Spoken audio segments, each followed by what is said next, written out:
Setelah 2 kali tidak menghadiri sidang mediasi, pengusaha sekaligus selebgram Putra Siregar kemarin untuk pertama kalinya akhirnya menghadiri persidangan di Pengadilan Negeri Jakarta Timur. Seperti diketahui, Putra Siregar digugat cerai oleh istrinya, Septia Yetri Opani, pada 29 Desember 2022.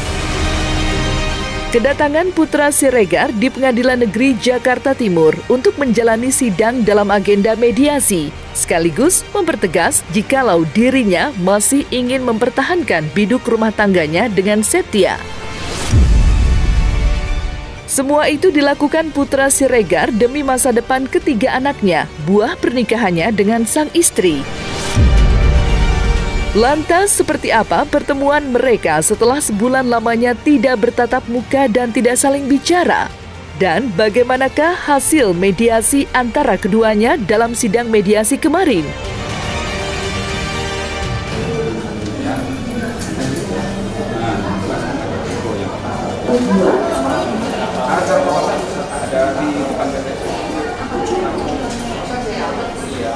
Banyak lebih ke nasihat sih, maksudnya nasihat gimana perjuangan udah suksesnya kan, perjuanginnya untuk siapa, pasti untuk anak kan, untuk keluarga. Jadi jangan sampai ya gara-gara perceraian jadinya nggak baik lah, jadinya banyak dinasihatin tadi gitu. Dalam artian rujuk berarti Bang?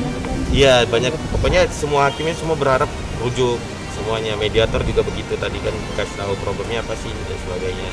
Kalau bisa ya gugatannya dicabut biar baiklah buat semuanya, karena perceraian mau gimana pun kan pasti nggak baik lah, korbannya anak-anak juga kan. Tergantung dia bisa itu nggak memenuhi tuntutannya nggak? Sesuai perjanjian. Ya sesuai perjanjiannya. Belum cabut gugatan, karena kan saya punya tuntutan nih yang harus dibaca dulu sama Bang Putra. Yang pasti saya juga tidak mau dirugikan ya, sama-sama tidak mau dirugikan. Jadi Bang Putra pelajari dulu itu tuntutannya. Nanti setuju atau nggak setujunya mungkin hasilnya dia bakal kasih di tanggal 7 ada. Dari istri saya Septi masih mau rujuk atau enggak? Oh enggak, berapa lama ninggalkan rumah itu dulu yang penting kan. Karena yaitu penyebab utamanya, karena kalau udah ninggalin rumah itu kan dia masih status istri saya ya. Gitu. Kalau udah ninggalin rumah kan otomatis komunikasi jauh. Itu dulu yang dinasihatin oleh mediatornya. Jadi sehingga sampai ke sini gitu. Lalu kedua ditanya masih mau rujuk nggak? Alhamdulillahnya Septianya mau gitu. Sayanya juga apalagi ya kan, karena mau ya gitu. Terus ya ini persyaratannya lumayan. Ada ke situ niat baik dari Katanya dia berusaha untuk mempertahankan. Itu sih yang disampaikan Bang Putra. Karena dia katanya nggak mau bisa, tapi nggak tahu ya, lihat hasilnya aja ntar di 7 Februari. rujuk mempertahankan anak dan juga istri. Bang Putra ingin rujuk ya harus membuktikan omongannya dong. Saya kan sangat terbuka mediasi pertama, kedua dan ketiga. Itu tapi emang kenapa harus begini? Ya karena ada yang nggak bisa kita selesaikan di dalam rumah, jadi mungkin cuma lewat sini aja bisa diselesaikan. Ada perjanjian yang harus dipenuhi sama Bang Putra. Dan itu juga bukan untuk saya sendiri ya, itu untuk kepentingan keluarga kita juga. Pokoknya tentunya perilaku aku agar lebih baik ya. Tapi kembali lagi aku kan sampaikan juga ke mediator bahwa aku kan manusia biasa ya. Septia kenal aku pun aku bukan malaikat. Pasti akan ada kesalahan ini dan sebagainya gitu.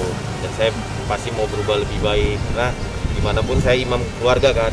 Segala hal nanti saya pertanggungjawabkan bukan di dunia aja, di akhirat. Tapi mungkin terjadinya ini jadi rame dan sampai digugat gini juga mungkin karena dosa saya gitu. Tapi kan saya masih dikasih kesempatan buat hidup, buat berubah lebih baik dan sebagainya gitu. Nah lalu berikutnya yaitu dari alhamdulillah Septia dari istri saya mau berdamai dengan catatan beberapa hal. Pertama ya tentu perilaku lebih baik.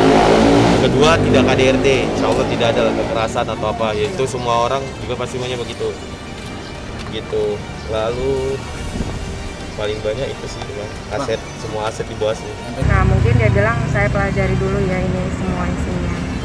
Karena kan Bang Putra hari ini nggak bawa lawyer, jadi dia kan lebih pelajari itu ke kuasa hukumnya, ini kan tentang hukum, dia serahkan sama ahlinya. Nah itu dia, di sini juga dikatakan untuk kedepannya tidak ada perselingkuhan atau ini dan sebagainya. Di sini dicantumkan juga kedua, tadi perilaku baik, terus kedua segala hal harus izin istri, keluar rumah pekerjaan, sains, perusahaan apa semua di situ ada juga permintaan ini. Semuanya lah, banyak banget. Nah, dikasih kesempatan saya. Kalau saya tanda tangan tiba-tiba ada ini lawyer saya bilang, "Wah, ini bahaya buat kamu. Bisa ditendang dari perusahaan atau apa gimana?" Mau rugi dong. Itu saya berdarah-darah juga. Misalkan Mas Putra Siregar berpikir dengan bijak gitu ya. Semua yang Mbak Septi minta ini adalah untuk kepentingan bersama kok. Gitu, bukan untuk kepentingan Mbak Septi sendiri, dan itu juga akan berdampak kepada anak-anaknya. Beredarnya desas-desus mengenai kabar tak sedap yang menyeret nama seorang Putra Siregar, akhirnya kini mendapatkan titik terang. Usai menjalani sidang mediasi, Putra Siregar akhirnya dengan tegas membantah semua isu miring mengenai rumah tangganya yang sempat menarik perhatian banyak orang.